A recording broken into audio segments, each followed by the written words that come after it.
What an exciting first MotoGP race weekend we had in Portimao, with it delivering from P1 all the way through to the feature race. There was not a dull moment or weekend. So let's take a look at the 5 things we learned from the first race weekend. Yamaha disappointment. Let's start out straight away with some disappointment. Yamaha appears to be further off the pace than one would have expected from testing. It didn't start well for the Blue Crew, particularly for their second rider, Franco Morbidelli, who crashed out almost immediately in practice 1. I think I might have broken the car.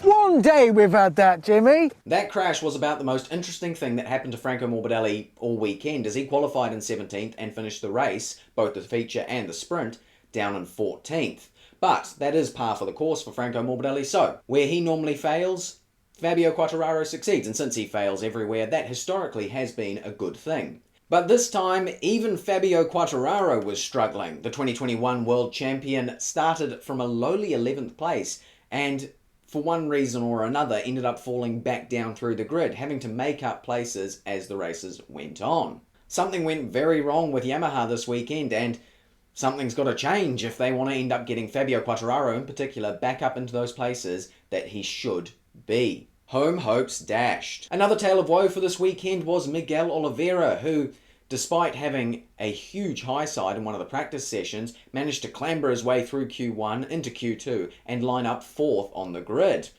In the sprint race, he did a very good job throughout the race, but made a mistake in the final stages that let Marc Marquez come through and pinch the podium from him. Despite missing out on the podium in the sprint race, Miguel Oliveira seemed chipper going into the feature race, as it looked like a race win was possibly on the cards. In the early stages, he certainly was up there battling away, but Marc Marquez missed his braking point and ended up clattering into Miguel, taking him out of the race.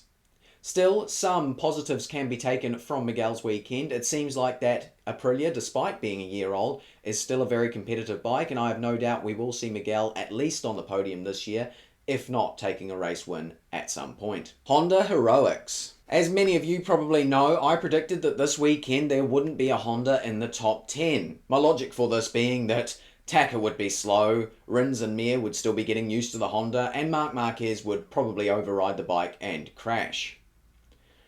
However, in the sprint race at least, my prediction was proven wrong. Not by Taka, of course, he was still slow, but Marc Marquez didn't override the bike, didn't crash, and took advantage of Miguel's aforementioned mistake, ending up with a 3rd place in the sprint race. That made Marc Marquez Honda's hero once again, but as a great crime fighter once said, you either die a hero or live long enough to see yourself become the villain. And Marc Marquez did become the villain this weekend, as he took out Miguel Oliveira with that mistake at turn 3. The crash between Marc Marquez and Miguel Oliveira reminded me very much of the crash in the title decider of the 2021 Moto 3 season, where Darren Binder tried to dive up the inside of someone and ended up clattering Dennis Foggia, who was a title hopeful. So what can we learn about Honda's results this weekend? Well, once again, they seem to be in a state where only Marc Marquez is able to pull the best out of their bike, and I think more importantly, Marc Marquez is now wanted dead or alive in Portugal. KTM is fast. After testing, I think we were all thinking that KTM didn't look so great, but after the first race, it seems that they were either sandbagging in those tests or they have found some serious pace. Miller smashed the lap record in practice 2, and from then on he was just up in those top 5 pretty easily. It seems that KTM have found something with him and Binder, as they both did very well in the races and looked set for possible podiums, and Jack looked actually set for the win in the sprint race for a few laps there. So this year KTM could be fighting up there for quite a few race wins once again, and that makes me very happy. Max Point Pecco. Pecco may have had to fight a bit in both races to get his race wins, but he somehow managed to make it look both incredibly exciting and full of battles, but simultaneously never in doubt. And whilst he was collecting maximum points this weekend, all the riders who pre-season we would have expected to challenge him managed to collect nothing or close to it from the first race weekend. Fabio Quartararo is struggling, Marc Marquez is on the run from the Portuguese authorities, Aleix Espargaro is angry at his bike for some reason, and Enea Bastianini got caught up in a crash with Luca Marini and has ended up with a fractured right shoulder. This may just be the first race, but as of this moment we're putting all our hopes of a tight title battle on the shoulders of Maverick Vinales. Lord help us. But perhaps this is the year that Maverick finds some consistency and is able to use that Aprilia to get the race wins and podiums consistently that we know he can. We shall have to see. Rider of the weekend. My rider of the weekend this weekend goes to Brad Binder, who did an excellent job and ended up finishing near to the podium despite an injury to his neck. In fact, he was fighting for the podium for much of the feature race, which is highly impressive. So he is my rider of the weekend. Struggle of the weekend. For me this week, my struggle of the weekend has to go to Fabio Quartararo, who, despite doing a very good job in both the sprint and the feature race, taking on the adversity of slipping down through the grid and fighting his way back through, still overall was struggling. He didn't qualify where he should have, and whether this is down to Yamaha or down to him perhaps not feeling like it's possible, not feeling in the zone, who knows? But at the end of the day, he struggled, and he's my struggle of the weekend. Predictions scoring.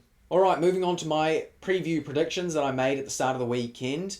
Let's take a look at how I did with those. So, starting with Miguel Oliveira, he obviously didn't manage a podium, which was a bit disappointing, but I take comfort in the fact that he was close and probably would have done it had Marquez not taken him out in the feature race. My next prediction was that Honda would not get a rider in the top 10 this weekend, and that was proved wrong immediately in the sprint race where Marquez got third. And I was closer in the feature race as, of course, Marquez crashed, but Alex Rins at the end, due to some attrition, managed to finish 10th. So very wrong on that one. 0 points for that as well. But I do get a point for the last one. Alex Marquez did achieve a top 5 finish in the feature race, which was very well done by him. It's good, solid point scoring position, and I think we'll see more like it from him for the rest of this year. So that's 5 things we learned from the Portuguese Grand Prix. I think this race set up a very exciting and intense season of MotoGP action. So I hope you enjoyed this video. I hope you'll be tuning in for more racing and more of these videos. If you did enjoy this video, please like and subscribe. Thank you very much for watching. I'll see you in the next one for Argentina, the preview. Goodbye.